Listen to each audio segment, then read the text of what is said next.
कोणतरी मेणबत्तीला? काय करणार आहे? काय करते आता या मेणबत्तीला मी? आता मेणबत्तीकडे बघत राहायचं. काय होती मेणबत्ती? जळती. दिसती सगळ्यांना? हो. काय होती मेणबत्ती? जळती.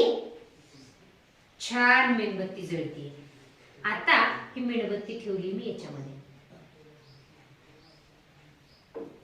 आणि आता हा काचेचा ग्लास याच्यासाठी घ्यायचा आहे की याच्यामधून आपल्याला ही मेणबत्तीचं स्थिती कळणार आहे आणि निष्कर्षापर्यंत आपल्याला जाता येणार आहे. कोणताही ग्लास घेतला तरी चालतो, परंतु आणखी याच्यात प्लेन पाहिजे होता, म्हणजे मग आणखी स्पष्ट दिसलं असतं. बघा आता मी काय ठेवतीये?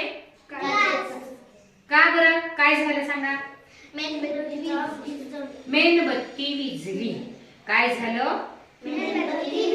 का बरं विझली? ग्लासातला ऑक्सिजन जोपर्यंत होता तोपर्यंत मेणबत्ती जळत राहिली. जेव्हा त्याच्या आतील ऑक्सिजन संपला तेव्हा ती काय झाली? विझली.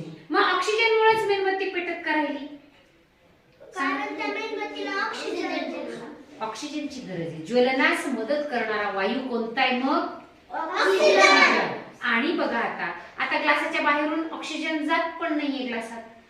जर ऑक्सिजन आतमध्ये गेला असतं तर पेटत राहिली असती, पण आता खाली पॅक बंद झाले म्हणजे ऑक्सिजनचा आतमध्ये शिरकाव नाहीये, म्हणून ती मेणबत्ती काय झाली?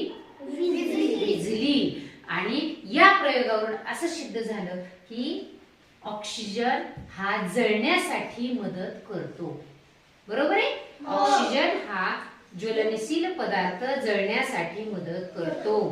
म्हणजे ह्या प्रयोग तुम्हाला छोटा दिसला, पण आपल्याला त्यावरून विज्ञान समजलं. समजले? छान. तुमच्यासाठी एकदा छान शाबासकीची टाळी.